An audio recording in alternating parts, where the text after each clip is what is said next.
ಈಗ ಇವರು ಸಿದ್ದರಾಮಯ್ಯನವರು ಮಹಾನ್ ನಾಯಕರು. ಪೇಪರ್ ಪೋಸ್ಟ್ ಅಂಟ್ಸಕ್ಕೆ ಹೋಗಿದ್ರಲ್ಲ PCM ಅಂತ ಹೇಳಿ, ಯಾವ ದಾಖಲೆ ಇಟ್ಟವ್ರು ಇಲ್ಲಿವರೆಗೆ? ಕುಮಾರಸ್ವಾಮಿಗೇನೋ ಮಗ ಸೋತ್ಬಿಟ್ಟ ಅಂತೇಳಿ ಅದು ಏನೋ ಡೆಸ್ಪ್ರೇಟ್ ಆಗ್ಬಿಟ್ಟಿದ್ದೀನಂತೆ. ಅಪ್ಪ ನಾನು ಡೆಸ್ಪ್ರೇಟ್ ಆಗಿದ್ದೀನೋ ಏನಾಗಿದ್ದೀನೋ ಕೃಷ್ಣ ಬೈರೇಗೌಡರೆ ಅದು ಬಿಟ್ಟುಬಿಡಿ. ಬೆಂಗಳೂರು ಸಿಟಿ ಅಸಿಸ್ಟೆಂಟ್ ಕಮಿಷನರ್ಗೆ ಎಷ್ಟು ತಗೋತೀರಿ? ಎಷ್ಟು ಫಿಕ್ಸ್ ಮಾಡ್ಕೊಂಡಿದ್ದೀರಪ್ಪ? ಯಾರ್ಯಾರಿಗೆ ಹೋಗುತ್ತೆ? ಚುನಾವಣೆ ನಡಿಬೇಕಾದ್ರೆ ಇನ್ನೊಬ್ಬರದ ಕೈ ಚಾಚಲೇಬೇಕು. ಇಲ್ಲಿ ಅಧಿಕಾರ ನಡೆಸಬೇಕಾದ್ರೆ ಪ್ರತಿಯೊಂದು ಮಾರಾಟಕ್ಕಿಡಲ್ಲ. ಅದರಿಂದ ನಾನು ಹರಿಶ್ಚಂದ್ರ ಅಂತ ಎಲ್ಲೂ ಹೇಳಿಲ್ಲ. ಇವತ್ತಿನ ರಾಜಕಾರಣ ದುಡ್ಡು ಬೇಕು.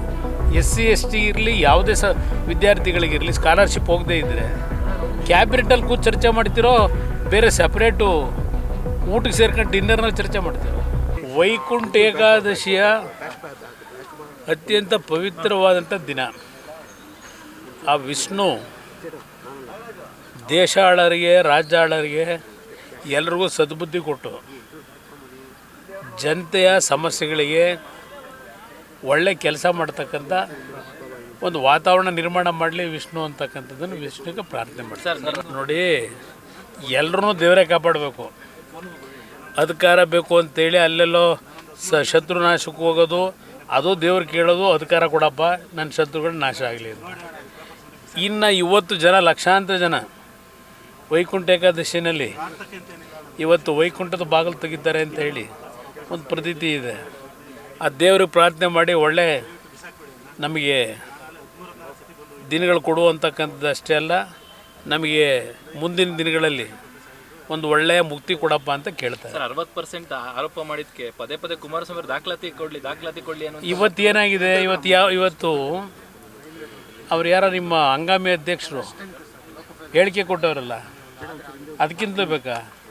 ಈಗ ಇವರು ಸಿದ್ದರಾಮಯ್ಯನವರು ಮಹಾನ್ ನಾಯಕರು. ಪೇಪರ್ ಪೋಸ್ಟ್ ಅಂಟ್ಸಕ್ಕೆ ಹೋಗಿದ್ರಲ್ಲ PCM ಅಂತ ಹೇಳಿ, ಯಾವ ದಾಖಲೆ ಇಟ್ಟವ್ರು ಇಲ್ಲಿವರೆಗೆ? ಕೆಂಪಣ್ಣ ಹೇಳಿದ್ರು ಅಂತಾರೆ. ಈ ಕಾಂಟ್ರಾಕ್ಟರ್ಗಳು ಹೇಳ್ತಾ ಇಲ್ವಾ? ಅದಕ್ಕಿಂತ ಸಾಕ್ಷಿ ಬೇಕಾ ಇವರಿಗೆ? ಅದರಿಂದ ಈ ಆಟ ಬಿಟ್ಟುಬಿಡಿ. ಆಮೇಲೆ ದಿನ ಹೇಳ್ತಾರಲ್ಲ, ಕುಮಾರಸ್ವಾಮಿಗೇನೋ ಮಗ ಸೋತ್ಬಿಟ್ಟ ಅಂತೇಳಿ ಅದು ಏನೋ ಡೆಸ್ಪ್ರೇಟ್ ಆಗ್ಬಿಟ್ಟಿದ್ದೀನಂತೆ. ಅಪ್ಪ ನಾನು ಡೆಸ್ಪ್ರೇಟ್ ಆಗಿದ್ದೀನೋ ಏನಾಗಿದ್ದೀನೋ ಕೃಷ್ಣ ಬೈರೇಗೌಡರೆ ಅದು ಬಿಟ್ಟುಬಿಡಿ. ಇದಕ್ಕೆ ಹೇಳಪ್ಪ ಉತ್ತರ. ಏನು ನಿಮ್ಮ ಇಲಾಖೆ ಯಾವುದೋ ಕಂದಾಯ ಇಲಾಖೆ ಏನು ಸ್ವಚ್ಛ ನಡೀತಾ ಇದೆಯಾ? ಬೆಂಗಳೂರು ಸಿಟಿ ಅಸಿಸ್ಟೆಂಟ್ ಕಮಿಷನರ್ಗೆ ಎಷ್ಟು ತಗೋತೀರಿ? ಎಷ್ಟು ಫಿಕ್ಸ್ ಮಾಡ್ಕೊಂಡಿದ್ದೀರಪ್ಪ? ಯಾರ್ಯಾರಿಗೆ ಹೋಗುತ್ತೆ? ಏನೇನು ನಡೆಸ್ತೀರಿ ನಮಗೇನು ಗೊತ್ತಿಲ್ವಾ? ನಾನು ಅಧಿಕಾರ ನಡೆಸಿದ್ದೀನಿ. ನಾನೇನು ಹರಿಶ್ಚಂದ್ರ ಅಂತ ಎಲ್ಲೂ ಹೇಳಿ ವಿಧಾನಸಭೆಯಲ್ಲಿ ಹೇಳಿದ್ದೀನಿ.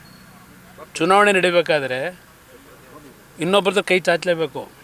ಇಲ್ಲಿ ಅಧಿಕಾರ ನಡೆಸಬೇಕಾದ್ರೆ ಪ್ರತಿಯೊಂದು ಮಾರಾಟಕ್ಕಿಡಲ್ಲ. ಪ್ರತಿಯೊಂದಕ್ಕೂ ಲೂಟಿ ಹೊಡ್ಕೊಂಡು ಕೂತಿರಲ್ಲ, ಆ ಕೆಲಸ ಮಾಡಿಲ್ಲ. ಇವರು ರೇಟ್ ಕಾರ್ಡ್ ಫಿಕ್ಸ್ ಮಾಡಿದ್ದಾರೆ ಅಂತ ಸರ್ ಈ ಸರ್ಕಾರದಲ್ಲಿ ಮೊದಲೇ ಆಗೋಗಿದೆ. ನಾನು ಬಿಗಿನಿಂಗೇ ಹೇಳಿಲ್ವೇ ರೇಟ್ ಕಾರ್ಡಿಂದು? ಅದರಿಂದ ನಾನು ಹರಿಶ್ಚಂದ್ರ ಅಂತ ಎಲ್ಲೂ ಹೇಳಿಲ್ಲ. ಇವತ್ತಿನ ರಾಜಕಾರಣ ದುಡ್ಡು ಬೇಕು. ಪ್ರೀತಿ ವಿಶ್ವಾಸದಿಂದ ನಾವು ಕೆಲಸ ಮಾಡಿದ್ದಾಗ ಚುನಾವಣೆ ಹಂತದಲ್ಲಿ ಯಾರೋ 4 ಜನ ಬರ್ತಾರೆ, ಕೊಡ್ತಾರೆ ಚುನಾವಣೆ ನಡೆಸಲಿಕ್ಕೆ.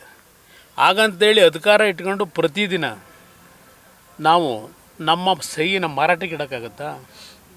ಆ ಕೆಲಸ ನಾವೆಂದೂ ಮಾಡಿಲ್ಲ. ಈ ಗೌರ್ಮೆಂಟ್ ಎಲ್ಲ ಸಹಿ ಮಾರಾಟ, ಇದು ಪ್ರತಿಯೊಂದು ಕ್ಷಣವೂ ಮಾರಾಟವೇ ಇಲ್ಲಿ. ಪಾಪ ಅವ್ರು ಹೇಳ್ತಾರೆ ಅದು ಎಂಥದ್ದು SC ST ಯುವಕರಿಗೆ ಇದು ಕೊಟ್ಟಿಲ್ವಂತಲ್ಲ, ವಿದ್ಯಾರ್ಥಿಗಳಿಗೆ ಮಾಸಾಶನ ಸ್ಕಾಲರ್ಶಿಪ್ಪು.